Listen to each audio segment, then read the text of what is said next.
Fáilte Roveríist. You're welcome again to another video from Gundog and Fly.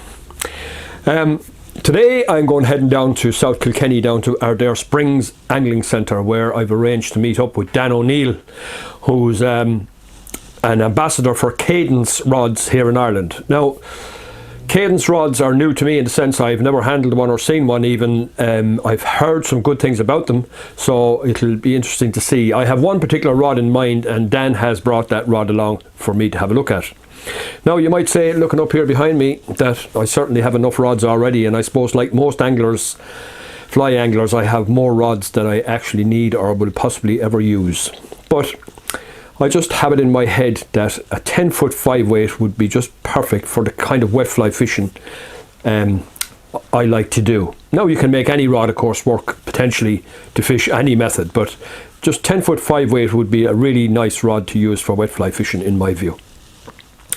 So I haven't seen these rods before. I've tried a few different rods here and there, and I haven't really been inspired by any of them, to tell the truth about it. So it'll be interesting to see. Dan tells me on the phone that I'm in for a treat, so hopefully he's right. So be sure to stay with me and see, will I actually make the jump and purchase this rod. Stick with me to the end of the video to find out the answer to that question. Now, right folks, here at Ardare Springs Fishery Angling Centre. Many thanks to Ned, by the way, for the use of the place. We're going to have a look at these. Well, one Cadence rod. I know nothing about Cadence rods, but there's a man here who knows quite a bit about them. This is Dan O'Neill, who's the you're an agent for Cadence rods here now, right? An ambassador in... An ambassador. Myself, right. Glenda Powell, and there's Stevie Munn, Ray McKeeman, there's a few of us to do it, Right, and just by the way, Dan here you're the fishery manager in... Mount Juliet Estate. Mount Juliet Estate, tell us about that, Dan. Yeah, so that's an interesting one. It'll start getting busy probably from now. We trap a lot of mink in the winter time, and come now we're taking any of the debris off the banks that's washed up over the winter time, right? And just making sure that the place is accessible and you can get in and out, I suppose. And once March hits 10 to 17th, my weekends are pretty much tied up. But how much water have you there, Dan? We have 2.5 miles there, and we have 3/4 of a mile of the King's River as well. Lovely. It enters the north just above Norlands Bridge. Right, lovely. And now, Cadence rods. Yeah. Where are they from? Who makes them? I have to be honest, I've only recently heard about them. Now, I've been hearing good things about them, but can you tell me more about them? Yeah, so the one we're using today, the single-handed rod, they were designed by Stevie Munn. Right. I believe Stevie knows his stuff. Is that right, Stevie? 100% knows his stuff, yeah. He knows an awful lot about it. I was only talked to him recently about the fly rods. But they wanted to do a direct sales model, so they wanted to sell directly to the people, to try and keep the price down, basically. Yeah. But the first day I used one, I was a little bit kind of skeptical at first about just being kind of involved with something I haven't done before, so I was a little bit wary about it. Yeah. But when I used the fishing rod, the first thing I noticed is you could fish with it. Right. I've used some different rods before, and they're very, very specialised. Yeah. And for me as an angling guide, I could be wet fly fishing, then all of a sudden I might have to switch to dry dropper. So I need a fly rod to have characteristics that will be close to perfect in different applications. And once I used the Cadence fly rod and I brought it out, I found that it definitely done that for me. It was nice, and it had good fish playing power as well. Yeah. James Robbins then is the founder of the Cadence rods. James comes over now and again. He's based in England. He does a lot of fly fishing himself and some coarse fishing, but very, very. It's just his passion. I mean, you speak to James for 10 minutes, you're going to conquer the angling world. Right. You know, he just really fills you full of confidence. Yeah, yeah. And Glenda was involved, so you know, once I started speaking then to James and Glenda, they were mentioning names like Ian Gordon, Stevie Munn, Glenda. And when I studied for my app guy, I was watching demos from these people. I was watching Ian Gordon cast, I was watching Glenda cast and Stevie cast, and then to be on a pro team, we'll say, with them was just a dream come true. Yeah, really. of course, absolutely. And your job must be a dream come true as well, is it? At times. Like any job. It has its days, because people kind of see it. It's funny you say that, because people say to you, oh, you know, you have the best job in the world. Yeah. And they're standing at a bridge and they're watching you standing beside someone having a laugh and fishing. Yeah. But they don't see the cold morning starts, the preparation, all the work that goes into 10,000 knots you take out a day. Yeah. But to be honest with you, I love it, and I was always told that if you like what you do, you don't work a day in your life. Yeah, so. absolutely, yeah. Yeah. Now, you mentioned that the rod we're going looking at, and it's basically what I'm looking for personally is I'm looking for a wet fly rod. Now, any rod essentially will work. You can make any rod work for any purpose, really. Yeah. That's my kind of philosophy, if you like. Yeah. But this is a kind of an extravagance for me. I have a load of rods. Jesus, I have more than enough rods. But I'm looking for a rod specifically for wet fly fishing because I neglected wet fly fishing for a long time. Yeah. And I got back into it in the last couple of seasons, and I'm really, really enjoying it. It's just so a relaxing way of fishing, you know. Yeah, yeah. And what I have in my head was a 10-foot 5-weight, right? And that's what we're going to look at today. Yeah. But the 10-foot 5-weight, I'll tell you why I would choose a 10-foot 5-weight. First of all, it's going to be nice and light. Yeah. The line weight is relatively light. Being it's a 10-foot rod, will have a little bit more distance than I'm not the greatest caster in the world now, I have to be honest about it. By the way, you have a qualification in casting, don't you?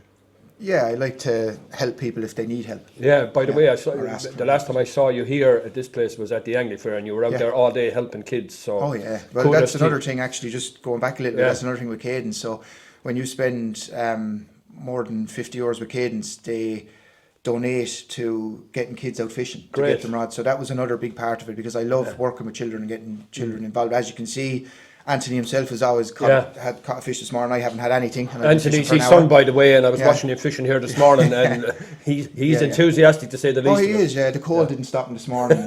By the way, it's freezing cold here this morning. I drove down here. It's normally an hour's drive. It took me an hour 3/4. So just to give you an idea, it's freezing. There's no flies about this morning. No, definitely not. But anyway, just to go back to the rod, sorry.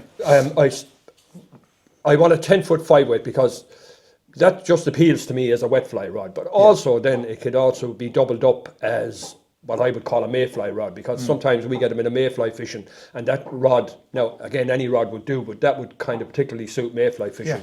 And also now, and it's very rarely that I would fish a place like this, a still water fishery, it would also cross over for that. So it'd be an all-round kind of a general kind of a rod. Now you fish with the rod already. What's your opinion? Obviously you're going to be a little bit biased, but well, it's just be as honest as I can with it. But so I have both versions. I have the 9-foot 5 and the 10-foot 5. Right.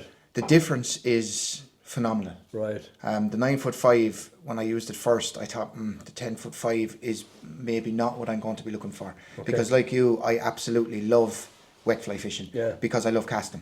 And there's more, I find there's, you know, you can do different casts, you can do your circle C, spades, double spades, whatever you need. You can just, you know, it's nice to watch, it's nice to do, it's nice relaxing, walking down through the pool.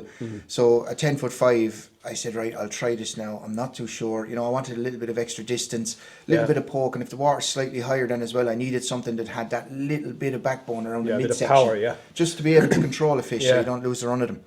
And when I use the 10-foot 5, I know it's going to sound biased, like you said. I'm glad you said that, actually.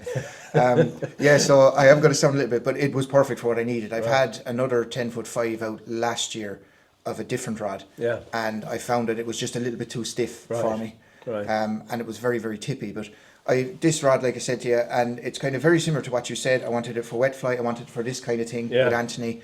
I do a little bit of perch fishing as well with the fly. I wanted it for that. So yeah, I wanted kind of something that would do a couple of things, not just one. You know, I want to try and avoid, as much as I try and avoid it, I never can. I want to try and avoid having 20 fishing rods. But well, everybody listening and you knows that that's not very easy. No, but I enjoyed the rod. I enjoy fishing with it, and again, it's a fly rod you can fish with. Great. Okay then, that's enough to talk about it. Let's get out on the lake. So let's go. Let's do it, chat.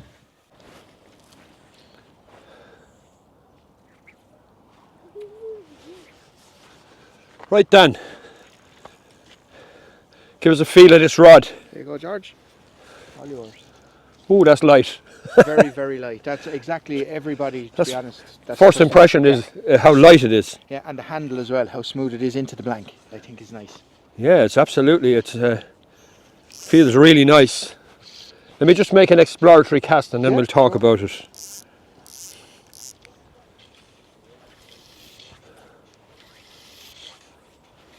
Oh Jesus! Yeah, huh? You could hear the rod asking. It was asking for more line there. That was unbelievable. I mean, that's just.